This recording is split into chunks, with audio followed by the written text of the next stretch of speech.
Hi! తెలుగులో Python కోర్సుకు స్వాగతం. ఈ వీడియోలో పైథాన్ బేసిక్స్‌లో కామెంట్స్ అంటే ఏంటి? ఇండెంటేషన్ అంటే ఏంటి? డాక్స్ట్రింగ్ అంటే ఏంటి? ఇవి పైథాన్‌లో ఎలా ఉపయోగపడతాయి? ఆ విశేషాలన్నీ ఇప్పుడు మనం ఈ వీడియోలో చూద్దాం. ఈ వీడియోలో మనం డిస్కస్ చేసే టాపిక్స్ ఇవే. కామెంట్స్ పైథాన్‌లో ఎలా యూజ్ చేస్తాం? ఇండెంటేషన్ అంటే ఏంటి? పైథాన్‌లో ఆ ఇండెంటేషన్ రోల్ ఏంటి? డాక్ స్ట్రింగ్ అంటే డాక్యుమెంటేషన్ స్ట్రింగ్ ఉపయోగం ఏంటి పైథాన్‌లో? ఈ 3 టాపిక్స్ గురించి చూద్దాం. సో, మొదటిగా కామెంట్స్ గురించి చూస్తే ప్రతి ప్రోగ్రామింగ్ లాంగ్వేజ్‌లో కామెంట్స్ అనేది ఉంటాయి. కామెంట్స్ పర్పస్ ఏందంటే మనము ఏదన్నా ఒక స్టేట్మెంట్ రాసేటప్పుడు ఆ స్టేట్మెంట్ పర్పస్ డిస్క్రిప్షన్ కావాలంటే ఆ స్టేట్మెంట్ పక్కన మనము కామెంట్స్ రూపంలో ఏం కావాలో అది మనం డిస్క్రిప్షన్ లాగా ఇవ్వచ్చు. ఇక్కడ మనకు పైథాన్‌లో 2 రకాల కామెంట్స్ ఉన్నాయి. మొదటిదొచ్చి సింగిల్ లైన్ కామెంట్ అంటారు. అంటే కామెంట్‌ని ఒకే లైన్‌లో రాయడం. నెక్స్ట్ రెండోదొచ్చి మల్టీ లైన్ అంటే మనకు మోర్ థాన్ ఒక లైన్ స్టేట్మెంట్ ఉన్నప్పుడు దానికి మల్టీ లైన్ కామెంట్స్ వాడతారు. మన స్టేట్మెంట్ ఒకే లైన్ అనుకోండి. అప్పుడు సింగిల్ లైన్ కామెంట్స్ వాడతారు. సో, ఇవి 2 రకాల కామెంట్స్ పైథాన్ లాంగ్వేజ్‌లో ఉంటాయి. ఇప్పుడు ఒక్కొక్క దాని గురించి చూద్దాం ఇక్కడ. సో, మొదటగా సింగిల్ లైన్ కామెంట్స్ అంటే ఏంటి? ఇవి కంపల్సరీ హాష్ అనే సింబల్‌తో స్టార్ట్ అవుతుంది. ఏదైనా ఒక కామెంటు టెక్స్ట్ ఆర్ డిస్క్రిప్షను మనం సింగిల్ లైన్‌లో మెన్షన్ చేయాలంటే ప్రిఫిక్స్ హాష్ సింబల్‌తో స్టార్ట్ అవుతుంది. ఇవి మనకు దేనికి యూజ్ చేస్తాయంటే ఆహ్, కంప్లీట్ లైను డిస్క్రైబ్ చేయడానికి. అంటే మన ప్రోగ్రామ్‌లో రాసే కోడు ఏదైనా డిస్క్రిప్షన్ కావాలంటే ఒక లైన్‌లో హెడ్డింగ్ లాగా మనం పెట్టుకోవచ్చు. దానికి మనం సింగిల్ లైన్ కామెంట్స్ యూజ్ చేస్తాము. సో, ఇక్కడ సింగిల్ లైన్ కామెంట్స్ ఎగ్జాంపుల్ చూడండి. ఇక్కడ హాష్ సింగిల్ లైన్ కామెంట్స్ అనేది డిస్క్రిప్షన్ ఇచ్చాం. దాని తర్వాత మనకేముంది ప్రింట్ స్టేట్మెంట్ ఉంది. ఇంతకుముందు వీడియోలో మనం ప్రింట్ స్టేట్మెంట్ గురించి డిస్కస్ చేసాం. ఇక్కడ ప్రింట్ స్టేట్మెంట్‌లో welcome to the Python course అనే మెసేజ్‌ని మనం ప్రింట్ చేస్తున్నాం.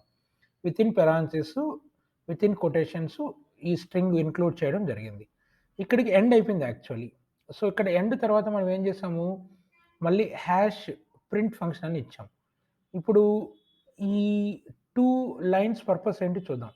First hash single line comments అనేదేంటంటే, ఇది హాష్‌తో స్టార్ట్ అయింది. కాబట్టి ఈ కంప్లీట్ లైన్‌ను మనము కామెంట్ లాగా కన్సిడర్ చేస్తాం. సెకండ్ లైన్‌లో ప్రింట్ స్టేట్మెంట్ ఉంది కదా! ఈ print statement up to parenthesis end వరకు అది ఒక print statement. Python print statement. ఆ తర్వాత మనం స్పేస్ ఇచ్చి మళ్ళీ కామెంట్స్ యూజ్ చేసి డిస్క్రిప్షన్ ఇచ్చాం. ప్రింట్ ఫంక్షన్ అనేసి. మళ్ళీ ఈ హాష్ ప్రింట్ ఫంక్షన్ అనేది కూడా కామెంట్ లాగా మనం కన్సిడర్ చేస్తాం. ఎందుకంటే ఇది హాష్ సింబల్‌తో స్టార్ట్ అయింది కాబట్టి. ఇక్కడ మనం ఇది ఇంకో కామెంట్. సో, ఇది ఒకే లైన్‌లో ఉంది. ప్రింట్ ఫంక్షన్ అనేది ఒకే లైన్‌లో ఉంది. ఇక్కడ సింగిల్ లైన్ కామెంట్స్ అనేది ఒకే లైన్‌లో ఉంది. సో, వీటిని మనం సింగిల్ లైన్ కామెంట్స్ అంటాం. ఇక్కడ మన ప్రోగ్రామ్‌లో ఎక్కడైనా సరే మనకు ఏదైనా డిస్క్రిప్షన్ కావాలంటే ఒక ఫంక్షన్ గురించి ఏదైనా కోడ్ గురించి ఇక్కడ మనం ఒక లైన్‌లో డిస్క్రైబ్ చేయాలంటే సింగిల్ లైన్ కామెంట్స్ వాడతాం. ఆ సింగిల్ లైన్ కామెంట్స్‌ని హాష్‌తో స్టార్ట్ చేయడం జరుగుతుంది. తర్వాత మల్టీ లైన్ కామెంట్స్‌కొస్తే మనకు డిస్క్రిప్షన్ మోర్ థాన్ ఒక లైన్‌లో కావాలనుకున్నప్పుడు, వాటిని మనం ఎలా రిప్రజెంట్ చేస్తామంటే ఈ ట్రిపుల్ డబుల్ కోట్స్. ఇక్కడుంది చూసారా? ఇది double quotes actually. Double quotes 3 times తీసుకుంటున్నాం. ఇది ఓపెనింగ్. తర్వాత క్లోజింగ్ గూడా సేమ్ అలాగే ఉండాలి. ఇంతకుముందు మనకు సింగిల్ లైన్ మామూలుగా స్ట్రింగ్ ఏందంటే సింగిల్ కోట్స్‌లో యూజ్ చేస్తాం. లేదా డబుల్ కోట్స్‌లో యూజ్ చేస్తాం. సింగిల్ లైన్ కామెంట్స్‌ని హాష్ సింబల్‌తో స్టార్ట్ చేసి రిప్రజెంట్ చేస్తాం. అదే మల్టీ లైన్ కామెంట్స్‌ని ఎలా చేస్తారంటే ఈ ట్రిపుల్ కోట్స్‌ని ఐ మీన్ డబుల్ కోట్స్‌ని 3 టైమ్స్ తీసుకోవడం. ఇక్కడ చూడండి double quote 1, double quote 2, double quote 3 అందుకని దీన్ని ట్రిపుల్ డబుల్ కోట్స్ అంటాం. అదే విధంగా మనం సింగిల్ కోట్స్‌ని కూడా 3 టైమ్స్ తీసుకున్నాం అనుకో దాన్ని ట్రిపుల్ సింగిల్ కోట్స్ అంటాం. ఇక్కడ చూడండి single quote 1, single quote 1, single quote 1. ఇక్కడ మనం 3 టైమ్స్ తీసుకున్నాం కాబట్టి ఇది ట్రిపుల్ సింగిల్ కోట్స్ అంటాం. మనము ఎయిదర్ ట్రిపుల్ డబుల్ కోట్స్ గాని, ట్రిపుల్ సింగిల్ కోట్స్ గాని స్టార్టింగ్, ఎండింగు సేమ్ కాంబినేషన్ తీసుకొని మల్టిపుల్ లైన్స్‌లో మనం కామెంట్స్‌ని రిప్రజెంట్ చేయొచ్చు. ఇక్కడ ఒక ఎగ్జాంపుల్ చూడండి. Welcome to the full course on Python programming so and so. ఇది 2 లైన్స్ ఉంది మనకు టెక్స్ట్. ఇక్కడ చూడండి 2 లైన్స్‌ని మనము ఇక్కడ ఏం చేసాము triple double quotes. Double quotes 1, 2, 3 starting మళ్ళీ ఎండింగ్‌లో కూడా double quote 1, double quote 2, double quote 3. So ఇది ఒక రిప్రజెంటేషన్. సేమ్ రిప్రజెంటేషన్ మనం సింగిల్ కోట్స్, ట్రిపుల్స్ కూడా యూజ్ చేసి చేస్తాం. ఇక్కడ చూడండి సింగిల్ కోట్ 1, 2, 3 దీన్ని ఏమంటాం మనం triple single quote starting. Ending కూడా సింగిల్ ట్రిపుల్ కోట్. మనకు ఏదైనా ఆ కామెంట్స్ మల్టీ లైన్‌లో రాస్తున్నప్పుడు స్టార్టింగ్ ఏ కోట్స్ అయితే ఉన్నాయో ఎండింగ్ కూడా అదే కోట్స్ యూజ్ చేయాలి. Starting for example triple double quote use చేసి ending triple single quote use చేయకూడదు. Similar opening and similar closing కాంబినేషనే ఉండాలి. సో ఇక్కడ మనకు the triple double quotes or triple single quotes వీటిని ఈ రెండిటిని ఏమంటామంటే మల్టీ లైన్ కామెంట్స్ అంటాం. ఈ మల్టీ లైన్ కామెంట్స్‌ని బ్లాక్ కామెంట్స్ కూడా అంటాం. ఇవి ఎందుకు యూజ్ అవుతాయంటే మనము బ్లాక్ ఆఫ్ లైన్స్‌ని ఒక బ్లాక్ ఆఫ్ లైన్స్ అంటే మోర్ థాన్ 1 లైన్‌ని దాన్ని కామెంట్ లాగా ట్రీట్ చేయడానికి ఈ మల్టీ లైన్ కామెంట్స్ వాడతాం. దాన్ని బ్లాక్ కామెంట్స్ కూడా అంటామనమాట. సో అది కామెంట్స్ గురించి సింగిల్ లైన్ కామెంట్స్ ఉన్నాయి. మల్టీ లైన్ కామెంట్స్ ఉన్నాయి. సో నెక్స్ట్ కాన్సెప్ట్ వచ్చి ఇండెంటేషన్. పైథాన్‌లో ఇండెంటేషన్ చాలా ముఖ్యమైనదనమాట. అసలు ఏంటి indentation? Many programming languages like C, C plus plus, Java braces use చేస్తారు. బ్లాక్ ఆఫ్ కోడ్‌ని డిఫైన్ చేయడానికి. బ్రేసెస్ అంటే ఓపెన్ బ్రేస్, క్లోజ్డ్ బ్రేస్. ఆ బ్రేసెస్ మధ్యలో ఉన్నదాన్ని బ్లాక్ ఆఫ్ కోడ్ అంటాం. దానికి ఈక్వలెంట్ పైథాన్‌లో ఇండెంటేషన్ అనేది వాడతాం. ఇక్కడ ఇండెంటేషన్ అంటే ఏం లేదు. ఇది స్పేస్, వైట్ స్పేస్ లేదా ట్యాబ్. పైథాన్ వైట్ స్పేస్ దీన్ని స్పేస్ ఆర్ ట్యాబ్స్ యూజ్ చేసి బ్లాక్ ఆఫ్ ఫంక్షన్స్ గాని, ఫ్లో ఆఫ్ కంట్రోల్ లేదా కోడ్స్ ఆఫ్ క్లాసెస్‌ని డిఫైన్ చేస్తుంది. ఇది మనకు compulsory consistent amount of space ఒక బ్లాక్‌కి కావాలనుకుంటే త్రూఅవుట్ ద కోడ్ ఇది మనము వాడతామనమాట. ఈ ఇండెంటేషన్. ఇక్కడ కోడ్ బ్లాక్ అంటే బాడీ ఆఫ్ ఫంక్షన్ లేదా లూప్. ఇది కంపల్సరీ ఇండెంటేషన్‌తో స్టార్ట్ అవ్వాలి. Then end with first unindented line. First ఇండెంటేషన్‌తో స్టార్ట్ అవుతుంది. ఎలా ఎండ్ అవుతుందంటే ఆహ్, అన్‌ఇండెంటెడ్ లైన్‌తో ఎండ్ అవుతుంది. ఇక్కడ ఇండెంటేషన్ కెపాసిటీ అనేది మన ఇష్టం అనమాట. అంటే ఎన్ని స్పేస్‌లు ఇవ్వాలి అనేది. కానీ ఆ స్పేసెస్ అనేది ఆ త్రూఅవుట్ బ్లాక్‌కి కన్సిస్టెంట్‌గా ఉండాలి. ఫర్ ఎగ్జాంపుల్ మనకు కోడు ఫస్ట్ లైన్‌లో స్టార్ట్ అయింది. సో, నెక్స్ట్ సెకండ్ లైను మీరు 3 స్పేస్‌లు ఇచ్చారనుకోండి. ఆ త్రూఅవుట్ ది బ్లాక్‌లో అదే 3 స్పేస్‌లు మెయింటైన్ చేయాలి ప్రతి లైన్‌కి. సో, అలా కన్సిస్టెంట్‌గా మెయింటైన్ చేయాలి. అది మన చాయిస్ అనమాట. ఇక ఫర్ ఎగ్జాంపుల్ ఒక ఎగ్జాంపుల్ చూడండి ఇక్కడ. ఈ కింద ఇచ్చిన స్క్రీన్ షాట్‌లో ఫర్ లూప్ ఫర్‌కి మనం కోడ్ రాసాం. For I in range of 1, 20 మనం తర్వాత వీడియోస్‌లో ఈ లూప్స్ గురించి డీటెయిల్‌గా తెలుసుకుంటాం.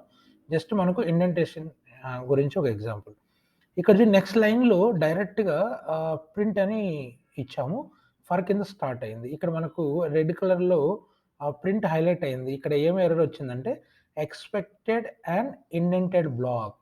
ఈ ఫర్ అనేది లూప్ కాబట్టి లూప్‌కి బ్లాక్‌కు జనరల్‌గా అదర్ ప్రోగ్రామింగ్ లాంగ్వేజెస్‌లో open brace, closed brace use చేస్తాం. కానీ ఇక్కడ పైథాన్‌లో బ్రేసెస్ బదులు ఇంతకుముందే మనం అనుకున్నాం ఇండెంటేషన్ వాడతాం. ఇండెంటేషన్ అంటే స్పేస్ కంపల్సరీ ఈ ఫర్ లూప్ కింద బ్లాక్ ఆఫ్ స్టేట్మెంట్స్‌కి మీరు కంపల్సరీ ఒక ఇండెంటేషన్ యూజ్ చేయాలి. జనరల్‌గా 4 వైట్ స్పేసెస్ ఇండెంటేషన్‌గా వాడతాం. Over tab. ట్యాబ్ ట్యాబ్‌కు లేదా 4 స్పేసెస్ అది మినిమమ్ అనమాట. సో, ఇక్కడ మీరు ఒక ట్యాబ్ యూజ్ చేయండి. ఆ ప్రింట్ స్టేట్మెంట్ అక్కడి నుంచి స్టార్ట్ అవ్వాలి. నెక్స్ట్ లైన్ గూడా అక్కడి నుంచే స్టార్ట్ అవ్వాలి. ఆ కంప్లీట్ బ్లాక్‌లో సేమ్ ఇండెంటేషన్ మెయింటైన్ చేయాలి. లేకపోతే మనకి ఈ విధంగా ఎర్రర్ వస్తుందనమాట. అది ఇండెంటేషన్ యొక్క ప్రాముఖ్యత పైథాన్ ప్రోగ్రామింగ్ లాంగ్వేజ్‌లో. ఇక్కడ మనకు ప్రోగ్రామ్ చూడండి. ఇంతకుముందు మనకు ఫర్ కింద ప్రింట్ స్టార్ట్ అయింది. ఈ ప్రోగ్రామ్‌లో చూడండి ఇక్కడ ఫర్ తర్వాత ఎఫ్ఓఆర్ 3 స్పేస్‌లు. తర్వాత ఫర్‌కి, ఐకి మధ్యలో ఒక స్పేస్ ఉంది కదా కింద. సో, 4 స్పేస్‌లు ఇచ్చాం మినిమమ్. ఒక ట్యాబు లేదా 4 స్పేసెస్ నువ్వు ఎంటర్ చేయొచ్చు. స్పేస్ 1 స్పేస్ ఇచ్చేసి. స్పేస్ బార్ ప్రెస్ చేసి ఇక్కడ ప్రింట్. ఎందుకంటే ఇది ఫర్ లూప్లో బ్లాక్ ఆఫ్ ది స్టేట్మెంట్స్ అనమాట. నెక్స్ట్ లైన్లో ఇఫ్ స్టార్ట్ అయింది. ఇఫ్ అనేది మళ్ళీ బ్లాక్ కాబట్టి కండిషనల్ స్టేట్మెంట్. ఇక్కడ మళ్ళీ ఎంటర్ చేసి ఇక్కడ నుంచి ఈ ఐ నుంచి మళ్ళీ ఒక 4 ఇండెంటేషన్ స్పేస్ ఇవ్వాలి. సో ప్రతి బ్లాక్కి కన్సిస్టెంట్ ఇండెంటేషన్ స్పేస్ ఇవ్వాలి. ఇప్పుడు ఇది రన్ చేసిన తర్వాత మనకు చూడండి ఇక్కడ ఎర్రర్ ఏం లేదు. ఇది 1 to 20 రేంజ్ నెంబర్స్ని ప్రింట్ చేస్తుంది అనమాట. ఇది ఈ కండిషన్ సాటిస్ఫై చేస్తూ. ఇది ఒక example programme with indentation maintain చేస్తూ. అది ఇండెంటేషన్ గురించి. నెక్స్ట్ థర్డ్ కాన్సెప్ట్ వచ్చి డాక్ స్ట్రింగ్. ఇక్కడ డాక్ స్ట్రింగ్ అంటే ఇది అబ్రివేషన్ ఏంటంటే డాక్యుమెంటేషన్ స్ట్రింగ్. ఇది కూడా మనకు కామెంట్స్ లాగే ఉంటుంది. పైథాన్ సపోర్ట్స్ మామూలుగా సింగిల్ లైన్ కామెంట్స్ని సపోర్ట్ చేస్తుంది. ఇంతకుముందు మనం మల్టీ లైన్ కామెంట్స్ కూడా అన్నాం కదా, యాక్చువల్లీ మల్టీ లైన్ కామెంట్స్ అనేది ఈ డాక్యుమెంటేషన్ స్ట్రింగ్ కిందకి వస్తుంది. So Python supports single line comments only. ఇక్కడ మనం చూడు ఇంతకుముందు చూసాం కదా, ట్రిపుల్ సింగిల్ కోట్స్ లేదా ట్రిపుల్ డబుల్ కోట్స్. ఇవి యాక్చువల్లీ మల్టీ లైన్ కామెంట్స్ కాదు, కానీ రెగ్యులర్గా వాడే స్ట్రింగ్స్కి సమ్ కేసెస్ సో మల్టిపుల్ లైన్స్ని యూజ్ చేస్తాం. అంటే దీని మీనింగ్ ఏంటంటే మెమరీ అలొకేట్ అవుతుంది వాటికి స్ట్రింగ్స్గా ఇంటర్నల్గా. ఈవెన్ నువ్వు కామెంట్స్ యూజ్ చేసినా కూడా మల్టీ లైన్ కామెంట్స్.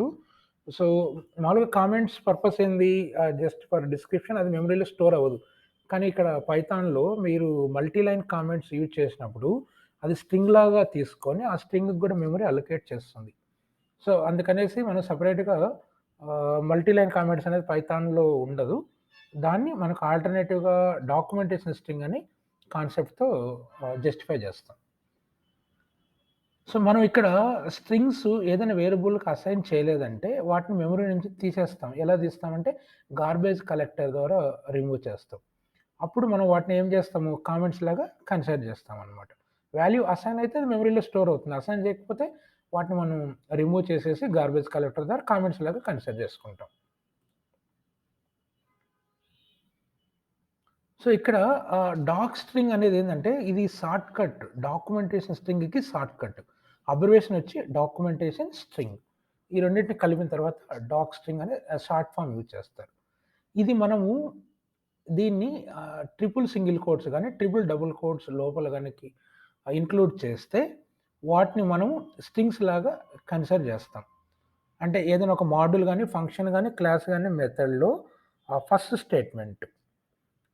సో మనం ఆ స్ట్రింగ్స్ని ఏమంటామంటే డాక్యుమెంటేషన్ స్ట్రింగ్ లేక డాక్ స్ట్రింగ్ అంటాం. ఈ డాక్ స్ట్రింగ్స్ మెయిన్గా దేనికి ఉపయోగపడతాయంటే API documentation file, application programming interface documentation file Python ప్రోగ్రాంలో ఉపయోగపడతాయి. సో ఈ డాక్యుమెంటేషన్ స్ట్రింగ్ని ఎలా యూజ్ చేస్తాము అంటే ఇక్కడ మనం చూద్దాం ఒక example. So application programming interface file text file అవ్వచ్చు లేదా HTML markup language file, hyper text markup language file అయినా అవ్వచ్చు.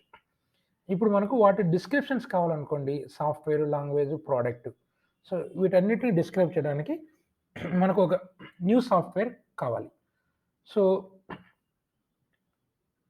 డెవలపర్ రోల్ ఏంటంటే వాళ్ళు ఆ క్లాసెస్, మోడల్స్, ఫంక్షన్స్ అన్నిటి గురించి డిస్క్రైబ్ చేయాలి.